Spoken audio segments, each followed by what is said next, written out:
Brilliance Audio presents Softhearted by Kim Law, performed by Natalie Ross. It had been 42 days since Waylon Peterson moved to Red Oak Falls, and Heather Lindsay still hadn't met the man, and she was quite proud of that fact. She hadn't been to the Buffalo Nickel, where he was apparently a weeknight regular. She hadn't run into him at the ranch, even though she'd had to be out here several times in preparation for her friend Jill's wedding. And she hadn't so much as glanced around, hoping to catch sight of him while driving through town, even though the man was supposedly a dead ringer for Prince Harry, which was exactly her type. Nope, she'd been a bona fide Girl Scout when it came to avoiding the subject of the town's buzzing rumor mill. Just as she'd promised her other friend Trenton she would be. But she feared her time of compliance would soon be coming to an end. More brisket?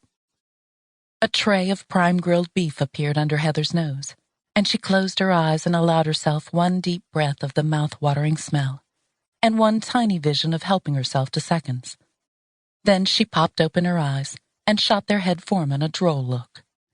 "Really, Pete?" She pushed the platter away. "You know I have to be in a bridesmaid dress in 7 weeks." And she knew any extra calories would land squarely on her hips.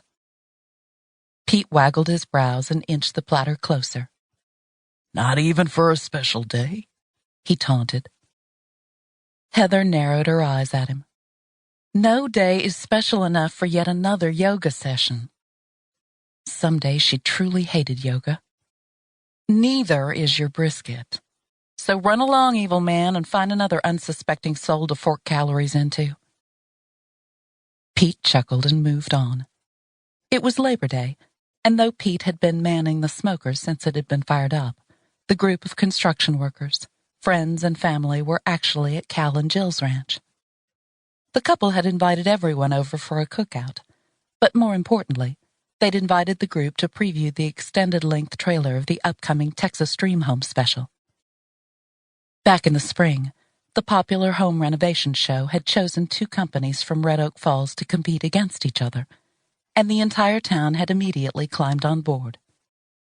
They'd cheered passionately, either rooting for Cal's team, a company previously known as We Nail It Contractors, or Heather, Jill, and Trenton's Bluebonnet Construction. It had been a men versus women showdown, and though arguments still occasionally erupted over whether the correct team had been declared the winner, the girls had graciously accepted defeat. Only, with their defeat, an opportunity had presented itself. To be fair, the opportunity had been for Jill and Cal alone. Due to their contentious past, the 2 of them had sparked on-screen from day one, and the executive producer had jumped on their chemistry. He'd offered them their own show. However, there had been one small catch. The 2 companies would have to merge to make the new show work. The producer had wanted 2 hosts but only one company. Therefore, after wading through the hows and who would do whats between all parties involved, Bluebonnet Construction and We Nail It Contractors had officially become known as Bluebonnets Nail It. Heather almost laughed out loud at the thought. She still couldn't believe she'd agreed to the name. But at the same time, she could admit that it was catchy, and people had been eating it up. Business was booming. Who's up for cake? Heather audibly groaned as Blue Johnson appeared at the back door, carrying her life-altering orange chiffon layer cake. Aunt Blue was foster mother to Heather, Jill, and Trenton, as well as to many other girls over the years, and her cake happened to be Heather's favorite dessert of all time.